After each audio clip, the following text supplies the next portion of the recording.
Commission chambers for the monthly City of West Miami Planning Zoning Board meeting, which is now called to order. We get a roll call? You want to start with the Pledge of Allegiance? Okay. Okay.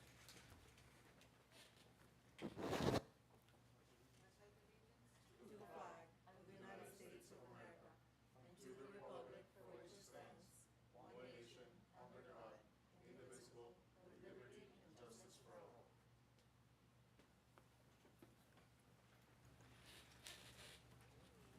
Guess we'll do the roll call now. Okay, roll call. Alberto Alonso, Present? Eugenio Gonzalez, Present. Victoria de la Torre Gans, Present. Diana Rio, Present. Alexander Diaz. Present. Okay, Mr. Chairman, you have a full quorum. Thank you. The first item on the agenda is approval of the minutes from the prior, May 28th Planning and Zoning Board meeting.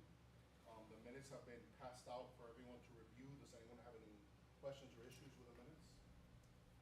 I move to approve the minutes. I second the motion. We get a roll call? Okay, Board Member Diaz, how do you vote? Yes. Board Member Victoria de la Torre Gans, how do you vote? Yes. Board Member Diana Rio, Yes. Board Member Eugenio Gonzalez made the motion. Yes. And Mr. Chairman? Yes. Okay, item passes 5-0. Okay, we have no old business, so on to new business, item 5A. Okay, item 5A, guidance on pool setbacks.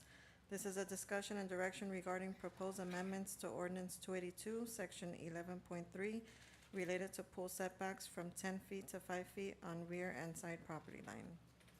Mr. Chairman, might I comment? Numerically speaking, most of your business is brought by individuals who seek some kind of a special use, which are important matters to those people and to the city.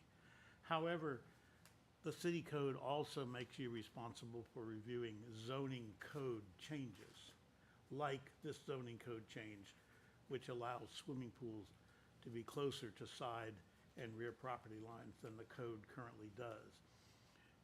It's called guidance really because you do not enact or turn down the ordinances, but the code does require that the ordinances be reviewed by you and you make a recommendation to the city council.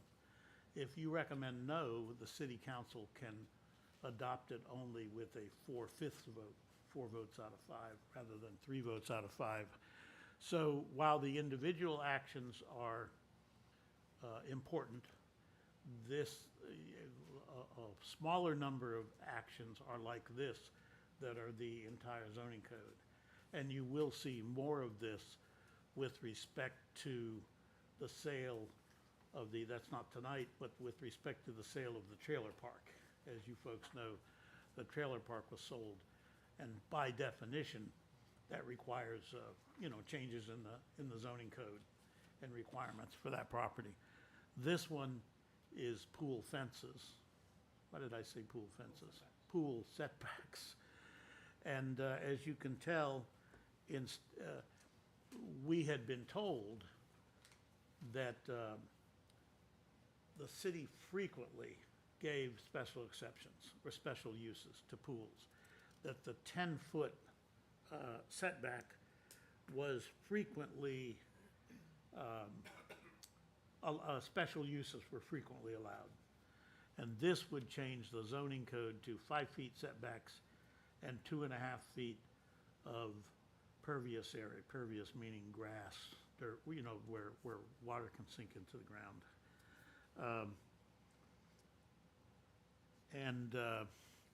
To tell you the truth, I don't remember what commissioner brought it to our attention, and it really doesn't matter, I guess, because it's that commissioner's business to sell it to the commission when and if it comes to the commission.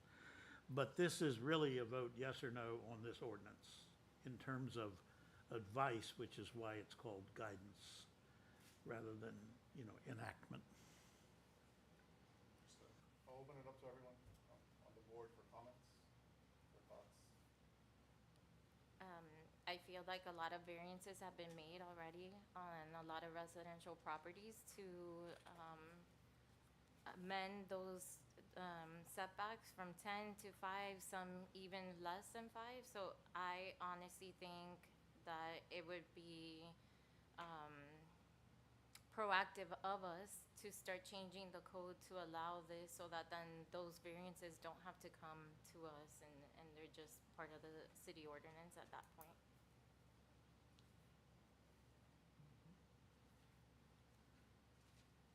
Anyone else have any comments on Yeah, that? I have a question. Is this proposal relating only to the residential, single-family, I guess, R1, on the zoning? No, this is every category. So this is commercial, multifamily, so if there's an apartment building, they Yes. could build, okay. The pool could be 5 and 2.5 of, I call it grass, but pervious. Was the 2.5 rule also the same, or is this also being changed? No, that was 7, I think.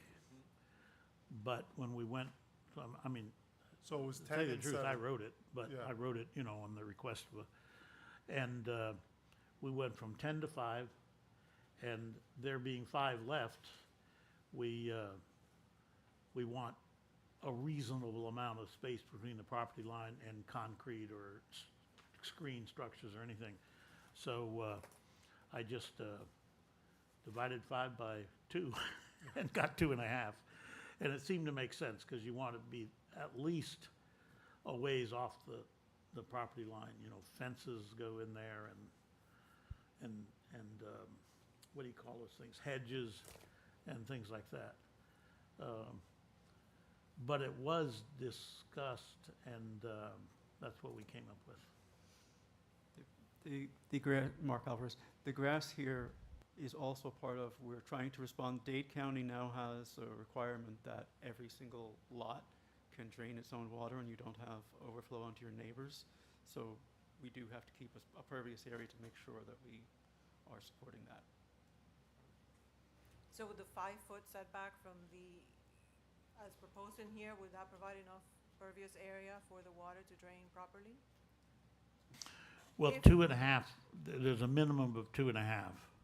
It could be more, but it's 5 foot to the interior side of the pool. That was the old measure. They used 10 to the interior wall of the pool. And then 2.5 feet to the, either the edge of a screen enclosure or concrete or any impervious surface you have related to the pool. You were saying, Mark? I have a problem with this, particularly for multifamily properties, because those are going to be brand new from scratch. So they'd have to come before us, and to put a pool 5 foot away from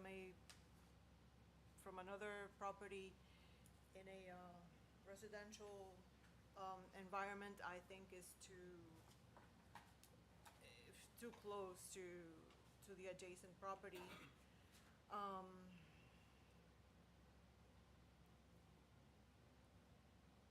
Also, in order to maintain additional space between the actual pool to the property line, be it the interior or the rear property line, I think the 10 feet is sufficient. And whenever you have an existing home where you want to build a pool, you either come here and we look at each case, one by one, or just simply build a smaller pool. One that fits within the confines of the 10 feet of the existing setbacks. One of my concerns, and just being familiar with the area, not all, but most of our houses have like the utilities running in an easement in the back, and most of the pools are located in the back.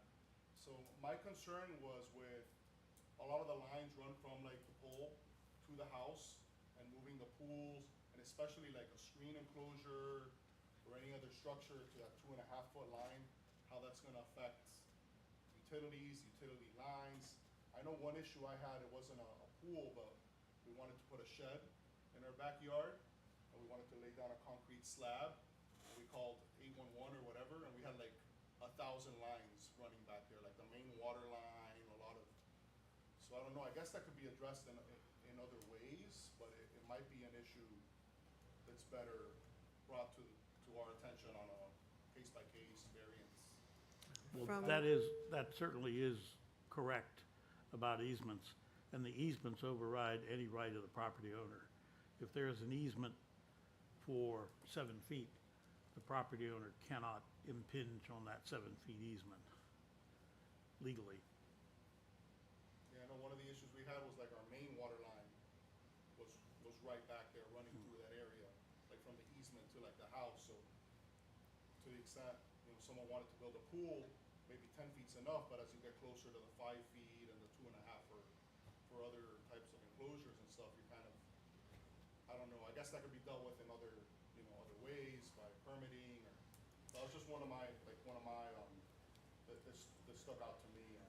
Mr. Chairman, if I may, so in terms of the building permitting aspect, we have had pool permits that have come in where I checked the zoning for what we currently have now in our code, 10 feet from the side, 10 feet from the rear. With that, them pulling that permit, they have to apply for the building permit of the structure of the pool, including building, plumbing, and electrical for those components of the pool itself. We have had a 4th permit for a pool, which is electrical, changing the service from overhead to underground for that particular property. So it all depends, the property, the layout of the home, how they want to set the pool. Some people go with a bigger pool, some people go with a smaller pool, depending on their likes. And, just something to keep in mind. But, they have room to play with. This setback change is minimum that they can go. It's not to say that they're required to go 5 feet from the property lines. I have a question for staff, I guess.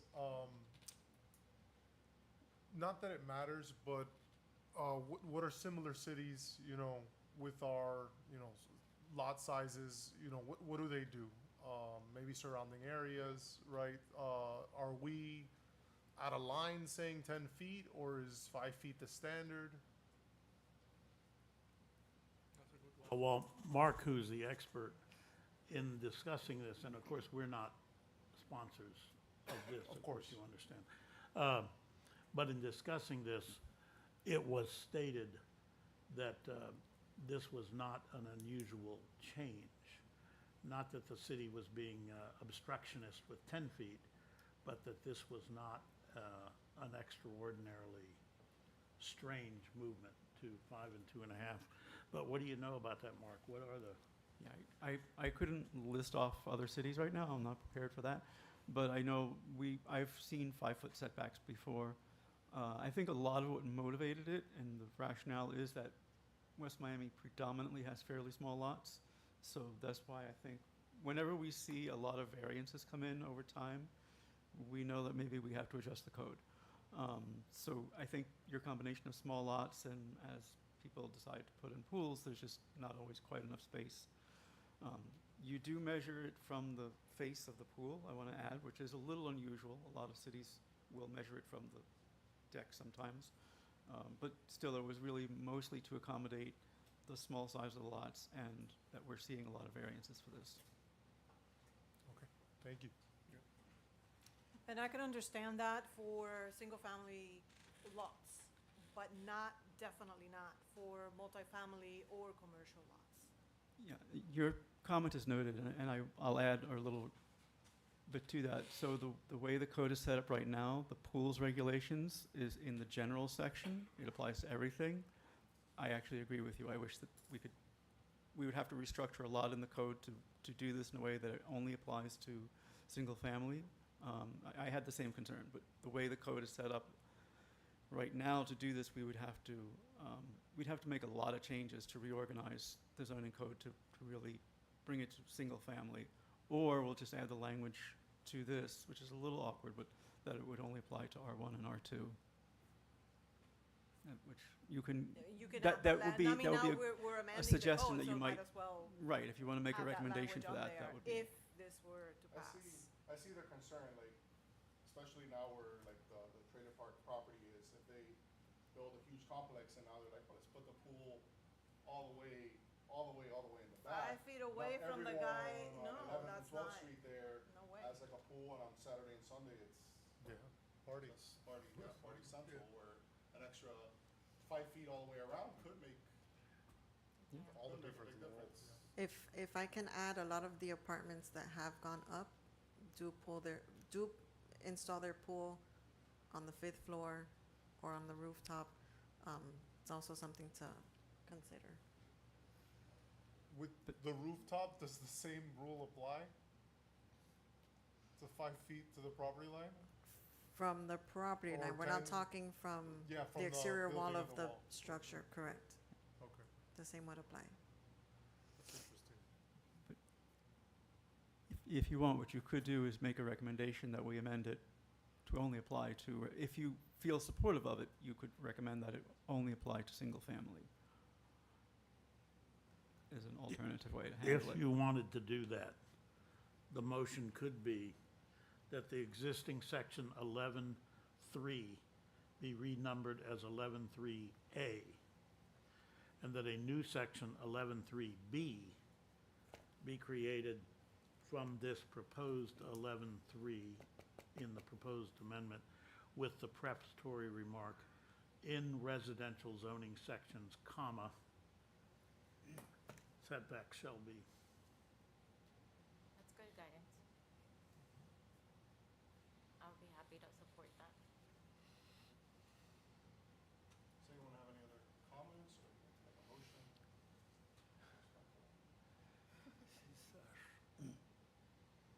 Oh, I'll make a, Is this, oh yeah, for guidance, do we have a public hearing on this, or is something that the owners, residents can comment on if they wish? The commission, of course, has to have a public hearing because it's a two-read ordinance change.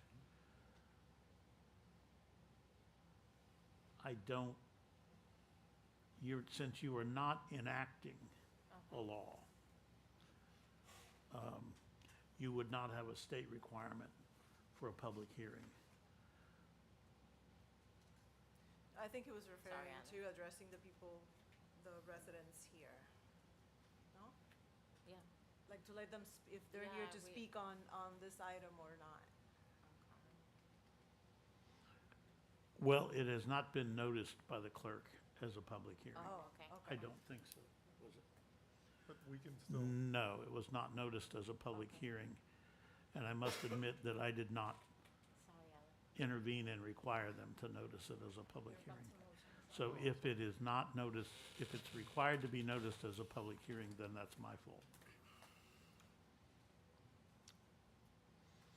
What you could do is proceed with the knowledge that if we find that a public hearing was needed, it'll come back to you.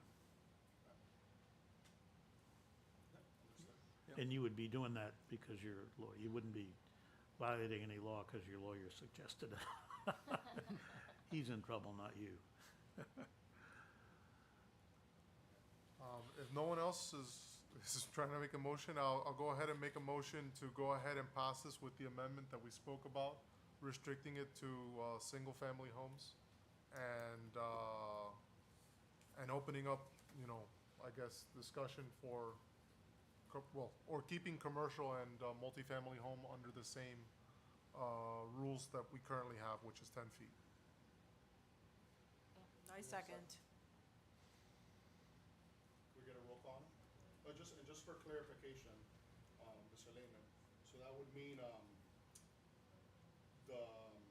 in order to apply this variance, or the setback change to commercial properties, the commission would need a four-fifths vote on the commercial units, is that how it would work, and a 3/5 on the residential, or? Yes, what I will advise the commission and the clerk is that you have declined this amendment as it sits in front of you, and it would take a four-fifths vote to adopt it. That's the one that allows it in commercial and so forth.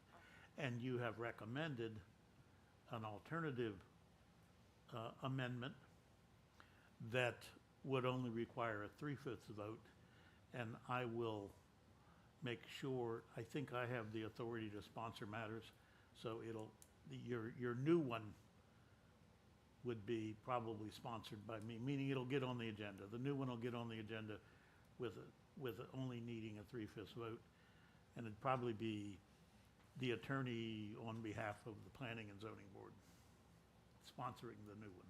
Understood. Before it gets codified, do we get to see it again, the final approved amendment, I guess? Or once it goes through commission does whatever they want to do with it, and then that's it? Or do we get to see it again?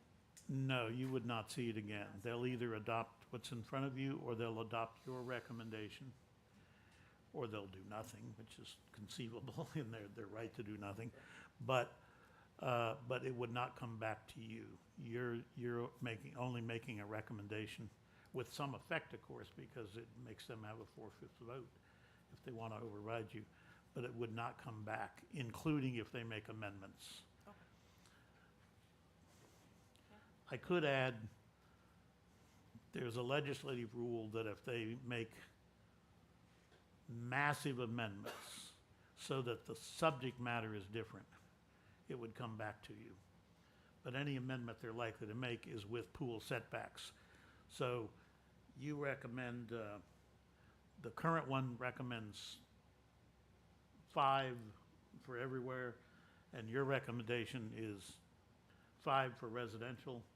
And if they change it to 7 somewhere else, that does not come back to you because it's been properly noticed. What the courts say is that anyone who's interested in pool setbacks knows to come to the meeting because you might make it 6 or 8 or 5 or 3. You know, you don't have to renotice, and it won't come back to you if it's a different number, as long as it's the same subject. Okay.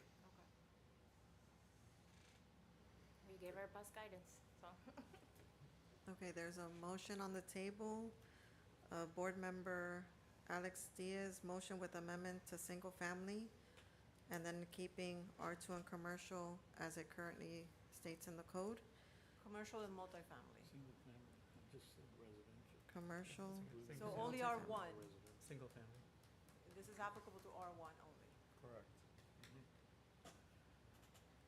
okay, so motion by Board Member Diaz with amendment to single family R1, and then keeping the way the code states, pool setback 10 feet for R2, which is multifamily and commercial properties.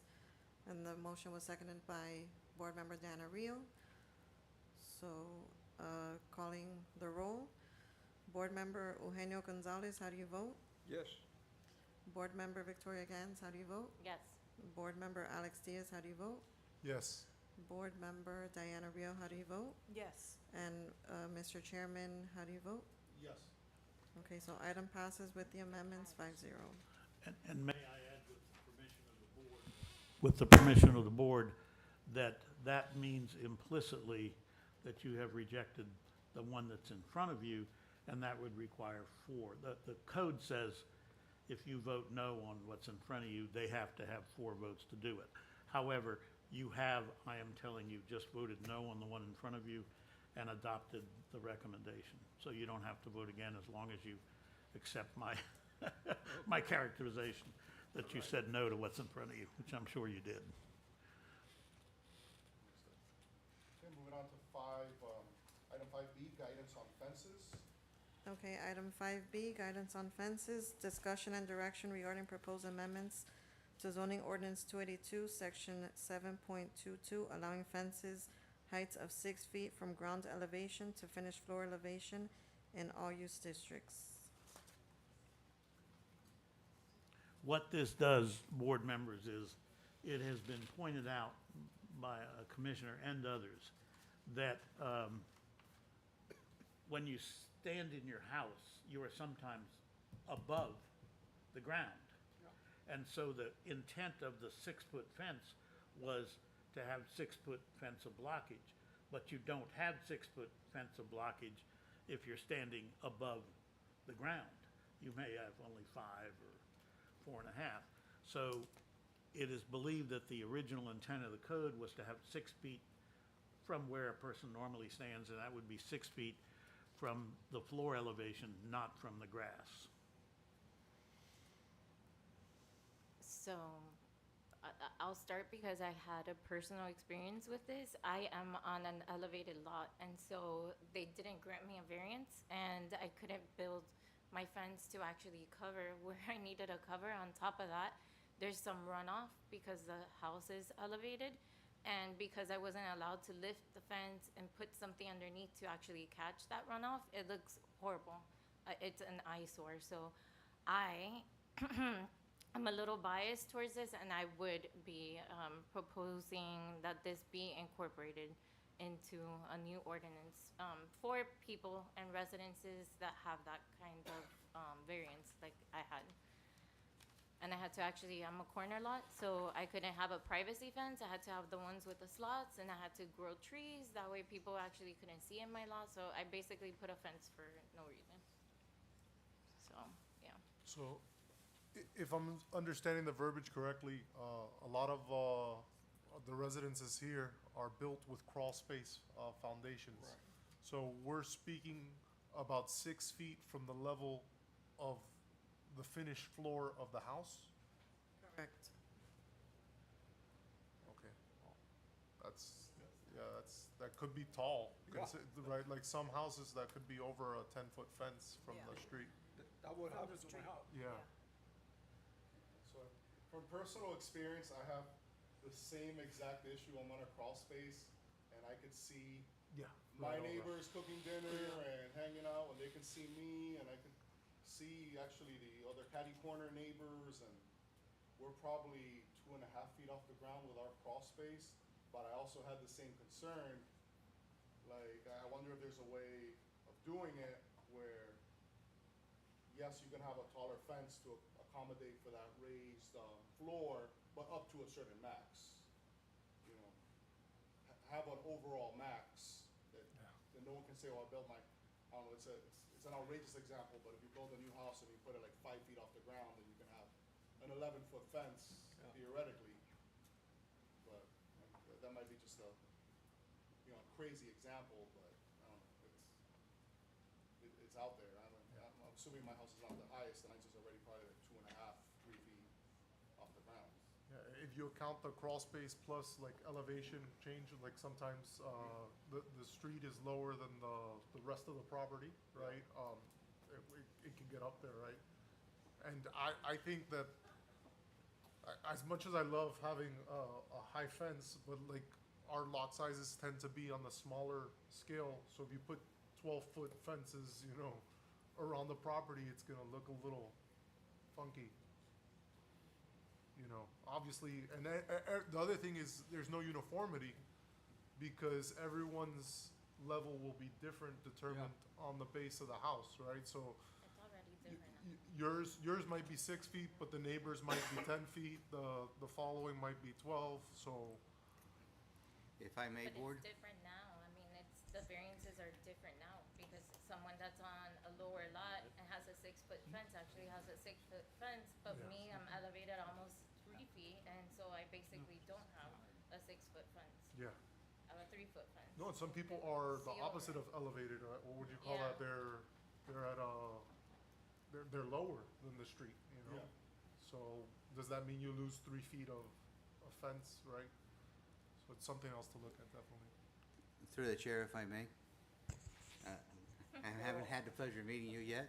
I'm the city manager. Nice to meet you.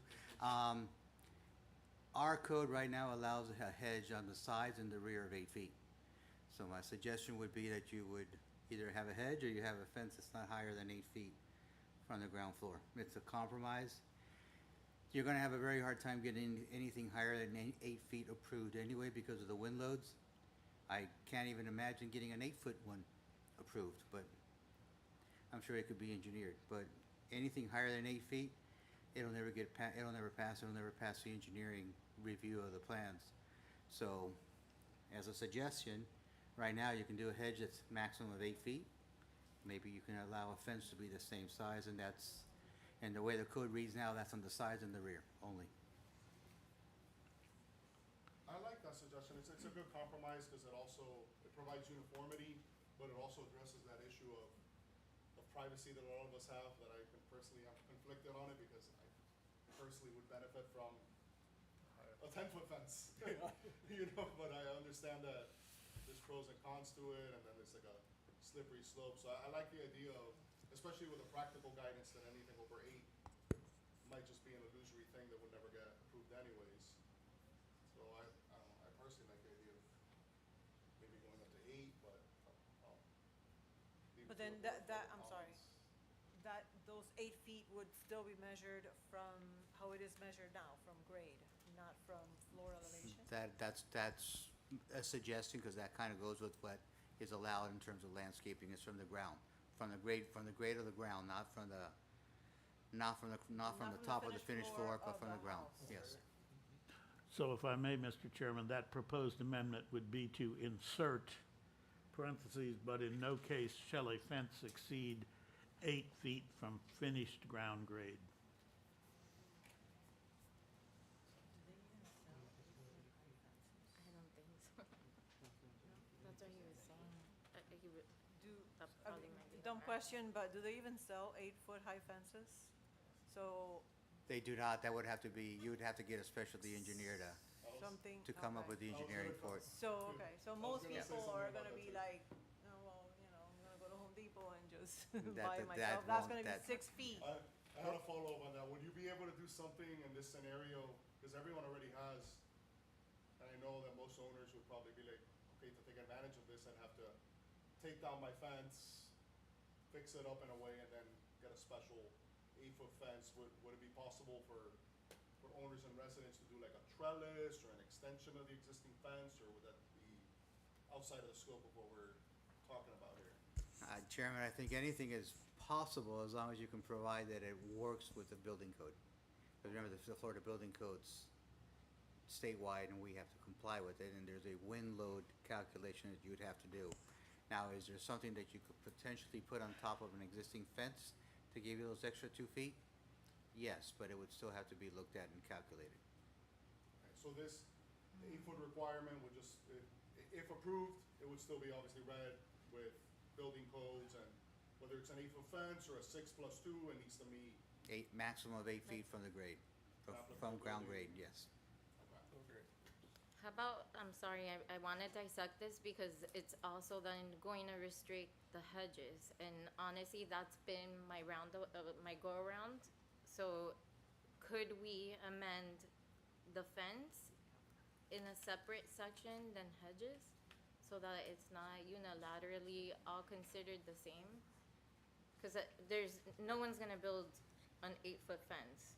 And it's gonna be hard, like you said, to have something higher than that engineered, but at least the hedges give the privacy. Hedges are you know. allowed, but hedges are allowed now to be up to 8 feet tall. Okay, That's already in the code. That's why I give the compromise and makes the fence section match the hedge section. okay, because here it's changing the maximum height of wall fences and hedges from 6 feet above ground to then 6 feet above finished floor grade. So we would then not be changing the hedge in the code? You see how it's bunching all of it together, it's wall fence and hedge. We would. The ordinance as it's written. I didn't even catch that one. Well, now that we started talking about it, I'm like, wait. I would even be open to bumping up the hedges to 10 feet, honestly. As long as they're maintained, I don't see any issue with that. I would have them And- unlimited. I would have them unlimited. Yeah, and Me most too. people Yeah, already have 10-foot hedges. I don't think I'm mine are already- 8 feet. I'm already living with that on the side of I'm already living with that. Yeah, I don't even know how tall mine are. I just don't like people seeing my kids in my backyard. So yeah. thank you. Thank you. Give Give us 1 second, we're looking Sure. at the section that dictates the hedges. Yeah, it's combined. Thank you. Hedges are cheaper So, than a so fence the anyway. suggestion from the board would be that the hedges would be allowed to grow to 10 feet, Unlimited. unlimited. Well maintained, well maintained. Yeah, unlimited, you know, people get crazy with it, right? Like, I don't know, I feel like, You can't give anything to anyone on that. yeah, you can't say anything unlimited these days. If I could suggest 10 feet's a good compromise. I think so. We're not actually gonna 10 go out feet. there, yeah. 10 so feet that's- from finished floor grade? Or, ground grade. okay, From from ground. ground grade. Sidewalk, I guess, would be. I'm trying to compromise here, I guys. know. I understand the sentiment here, but I'm trying to not change it so drastically that it becomes a hard, a problem down the road. And the only reason I bring it up was because, in all honesty, like we said, although we're altering the code here, you can't go out and buy anything bigger than a 6-foot fence. So, unless you have, you're willing to throw a lot of money at this issue, right? Fences are already expensive as is, but at least the hedges will give you that sense of privacy. How do we measure grade? The back of the sidewalk or an average of the sidewalk, or how do we measure, how do we determine what grade is? The grade is you take 5 points along your property and you average it, and that average is your grade. In the front or the side, if you're a corner lot, or what? Wherever Wherever the fence is gonna go. Yes, ma'am. And there's just, the section here says, what section of the code is this? Ordinance 2022, 7, subsection B. On lots that are not corner lots, hedges may be planted up to 5 feet in front of the homes or dwelling commencing in the front of the blah, blah, blah. Hedges may be planted in the back of the house or dwelling up to 8 feet in height, 8 feet in height. So that's the section. So that's the section that you would be changing that to 10, and then you would be changing the section where it says fences up to a maximum of 8. Does it mention anything side of the house? It does not, but I would suggest that it is a potential that you as a board could ask for that, for the hedges to be on the sides and on the rear. I wouldn't not want to see that on the front, just because Yeah, it'd be hard for our police to look into the front yards that way. absolutely. And It's in the right, front, right now, the front is maximum of 5. the front, from personal experience with my neighbor, if it gets too high, it's like a danger when you're trying to get in and out of your house. It's hard to see like where people are coming from. One other question, so the 8 feet from floor grade, would that allow? Sorry, so the 8 feet from the floor grade, would that allow for there to be maybe like a base set and then a 6-foot fence?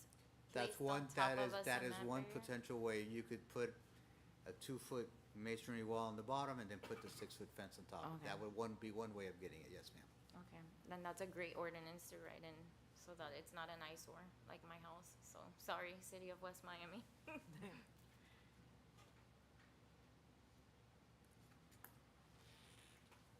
Okay, so what we are talking about is leaving the word grade and not doing floor elevation, but changing instead of 6 feet to 8 feet. So we will still measure from grade, and the maximum is 8 feet. On fence and wall. So this doesn't fix anything. If I can just afford a 6-foot high fence, I still have to build it from grade.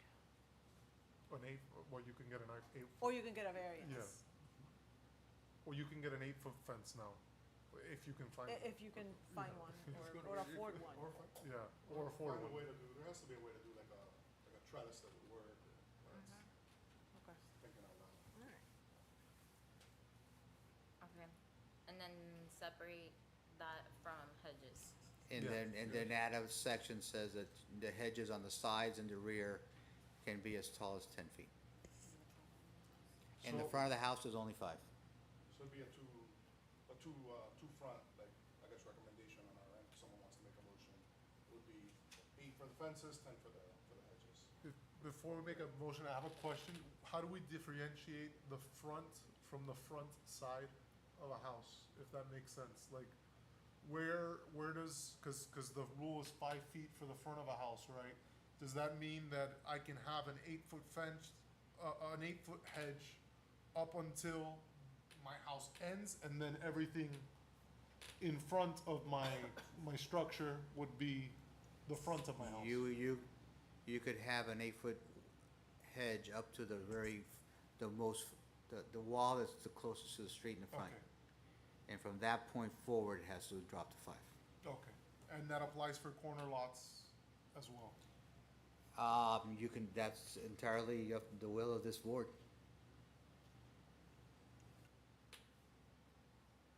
It's just something to think about with the verbiage, right? Because it matters, like, Yeah. yeah.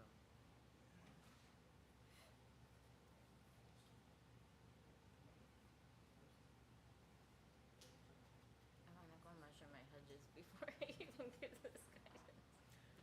I don't know, honestly, I would hate to be walking on the sidewalk and finding an 8-foot-high wall, solid wall, right up to the sidewalk with no transition, no landscaping, no, nothing. Board, if I So- may, for Corner those of lots you that have do a lot. have corner lots, keep in mind that the front of the corner lot is a most narrow point.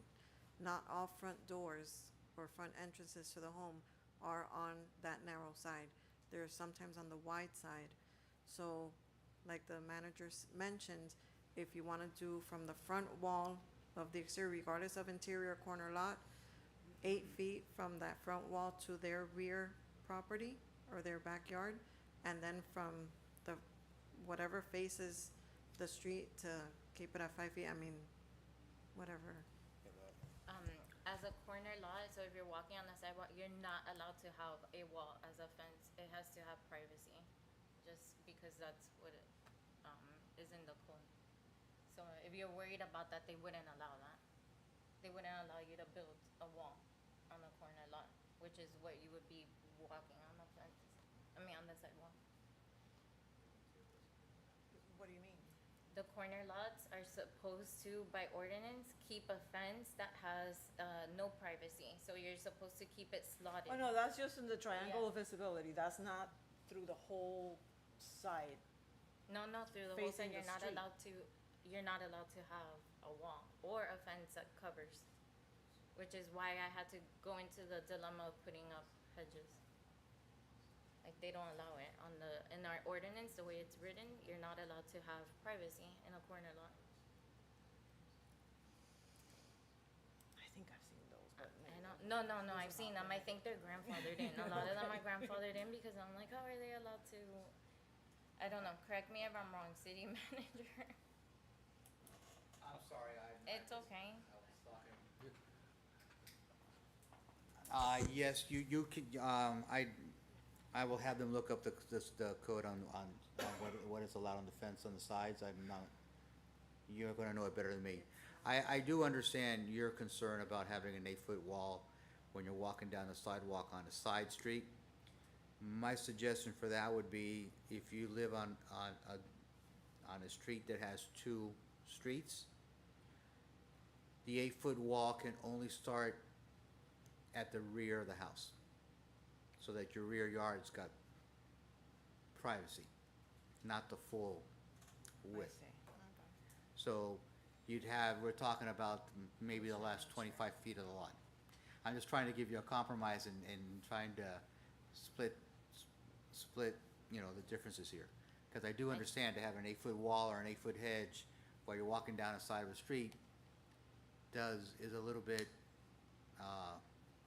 It's cagey. Yeah.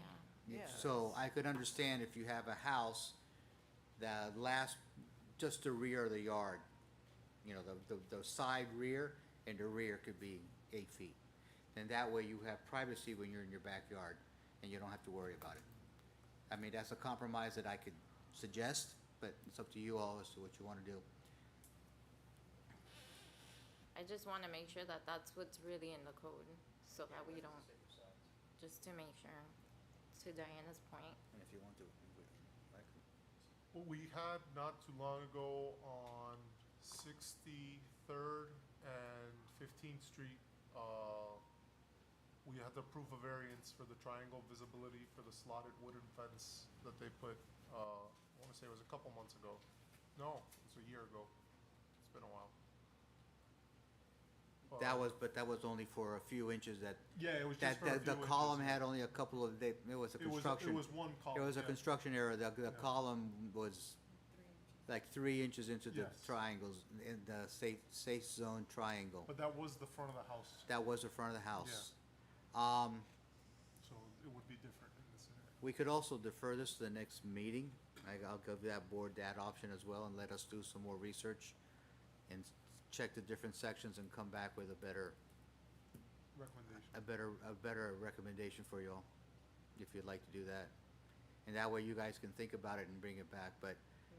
what we're trying to do here is give the residents a little bit more privacy, because we have been hearing, and the commissioner who used to be on this board as well has the same issue, where they're in the back of the house and they're looking out, they're actually seeing what their neighbor behind them is doing, and, you know, you kinda do wanna have some privacy in your back of the house, so I understand the sentiment.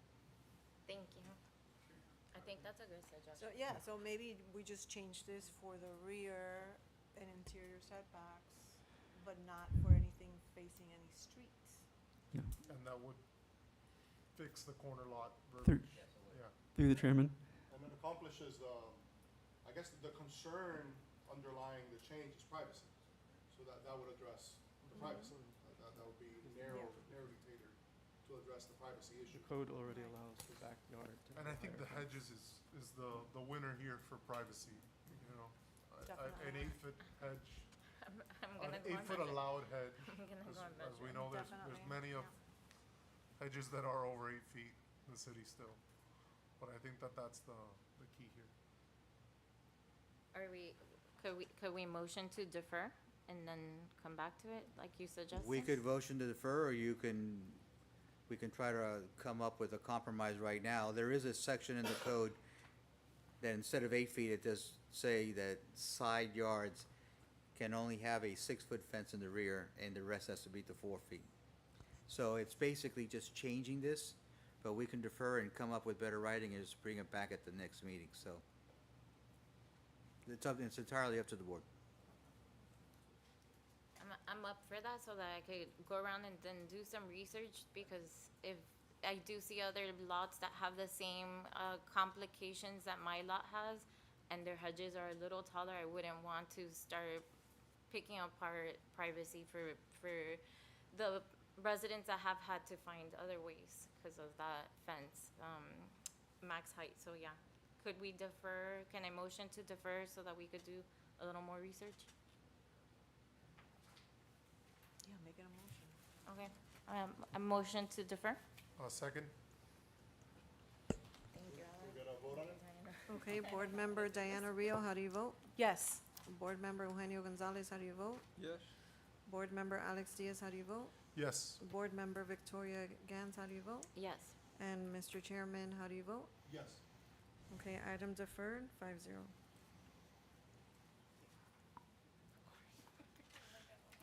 I believe I should mention, Mr. Chairman, that I would assume that the sponsor would just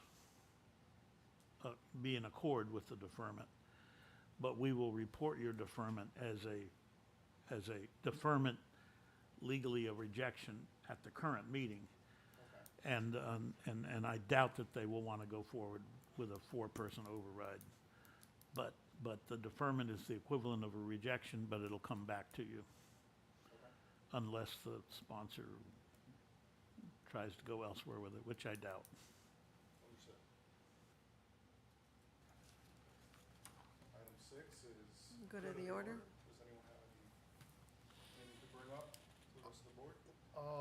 I actually wanted to mention something. I was driving around the city, and I believe we have a rule for a commercial window space at 20%, right? It can't be more than 20% obstructed. I was driving around and I saw some businesses weren't adhering to that. I even saw one business that was 100%. The window was gone. It's just advertisement at this point. So I just wanted to bring that up to your attention if you weren't aware already. We're aware of quite a few. There's quite a Okay. few code violations that are open specifically with that. We're trying to work with them because they've had them for a long time, and we're trying to be patient and get them to comply. If you look at some of the things, the shopping center is right next to us. They've taken down quite a lot of it, except for one spot. Yeah. No, I think this one's new. The one I'm mentioning. Afterwards, if we can, Yeah. but yeah, we have been cracking down on that.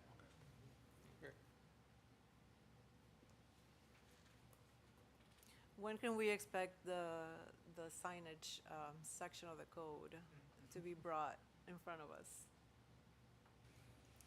The sign ordinance is a very big, complicated one, slowly but surely. We're trying to do a lot of changes, so, I do currently have 4 sign permits on my desk that, it's existing businesses that are looking to comply, so working on that, but it'll get done. So that you have an understanding of what we've been having to go through. It's taken us, what, 3 months, maybe 4 months, to finally be able to piece together our comprehensive plan? Because it was never put in one specific spot. Right now is when we finally got a grasp of what that is. So we're having to work through that.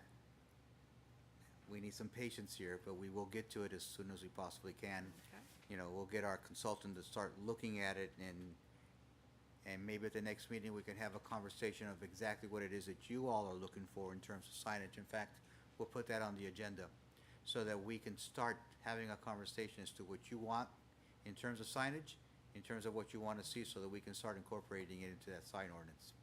Okay, good, thank you. Yeah. We'll do that as a workshop, so it'll be informal, and we can have a little discussion amongst all of us. I mean, it'll be recorded like we're doing here, but it'll be a workshop. So we can start looking at least at the signage part of it and try to move that forward. Okay, thank you. Does anyone have anything else? Do we need a motion to adjourn, or how does that work procedurally? Anyone have a motion? Make a motion to adjourn. Second? All in favor? Favor?